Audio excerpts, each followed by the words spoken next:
حضرت امام راضی بہت بڑے مفسر، محدث، محقق اور علم عقلیہ اور نقلیہ کے ماہر تھے۔ جب یہ ظاہری علوم حاصل کر کے فارغ ہوئے تو اپنے نفس کی اصلاح اور تربیت کے لیے کسی اللہ والے کی تلاش میں نکلے اور دور دراز کا سفر کیا، لیکن ان کو کسی بزرگ سے مناسبت معلوم نہ ہوئی۔ آخرکار تلاش کرتے کرتے ایک بزرگ کے پاس پہنچے تو ان سے کچھ مناسبت محسوس ہوئی اور ان سے جا کر درخواست کی کہ آپ مجھے بیعت فرما لیجئے، میں آپ کی خدمت میں رہ کر اپنے باطن کی تربیت کرنا چاہتا ہوں۔ پہلے تو ان بزرگ نے انکار کیا، لیکن جب ان کا اصرار بڑھا تو ان بزرگ نے ان کو ایک وقت بتایا کہ فلاں وقت خانقاہ میں آ جانا، میں تمہیں بیعت کر لوں گا۔ لہٰذا وہ وقت آ گیا کہ حضرت امام راضی رحمۃ اللہ علیہ خانقاہ میں بیعت ہو گئے اور وقت گزرتا گیا، یہاں تک کہ ایک وقت آیا کہ امام راضی رحمۃ اللہ علیہ کے زمانے میں دہریوں کا بڑا زور تھا اور وہ اللہ کے وجود کا انکار کرنے کو دہریہ کہا کرتے تھے۔ یہ منکرین خدایا چاہتے تھے کہ عقل کے ذریعے اللہ تعالیٰ کے وجود کو ثابت نہ کیا جائے۔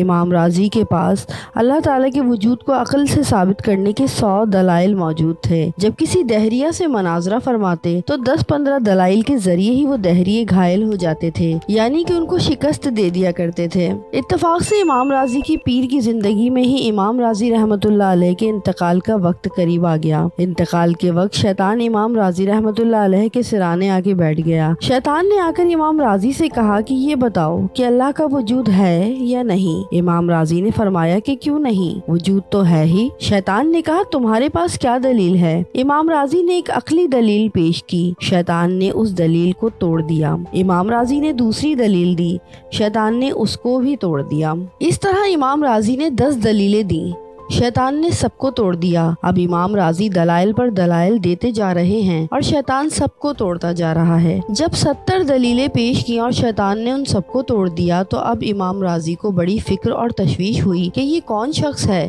جو میری ہر دلیل کو توڑتا جا رہا ہے اور میری ہر دلیل کا ایسا جواب دے رہا ہے کہ لاجواب کرتا جا رہا ہے۔ اگر خدا نہ خواستہ اسی رفتار سے جواب دیتا رہا تو ذرا سی دیر میں میرے دلائل ختم ہو جائیں گے، اور جب دلائل ختم ہو گئے تو اس کا مطلب ہوگا کہ اللہ کے وجود میں عقلاً نعوذ باللہ مجھے بھی شبہ ہوگا، اور یہ میرا آخری وقت ہے۔ اگر اس وقت میں اللہ کے وجود میں شبہ پا گیا تو میرا خاتمہ ہی خراب ہوگا۔ لہٰذا امام راضی یہ سوچ کر اور پریشان ہو گئے، یہاں تک کہ آپ نے 99 دلیلیں دیں اور شیطان نے 99 دلیلیں توڑ ڈالیں۔ امام راضی پسینہ پسینہ ہو گئے، اٹھ کھڑے ہوئے کہ یہ کیا ماجرا ہے۔ اب چونکہ کچھ عرصے تک آپ ایک بزرگ سے تعلق میں رہے تھے، اسی وجہ سے وہ تعلق کام آیا، اور اس وقت اللہ تعالیٰ نے ان بزرگ پر امام راضی کی اس گھبراہٹ اور پریشانی کی کیفیت کو منکشف فرمایا۔ اس وقت وہ شیخ وضو فرما رہے تھے، ان کے ہاتھ میں پانی کا لوٹا تھا۔ اسی حالت میں وہ لوٹا انہوں نے زمین پر مارا اور کہا اے راضی،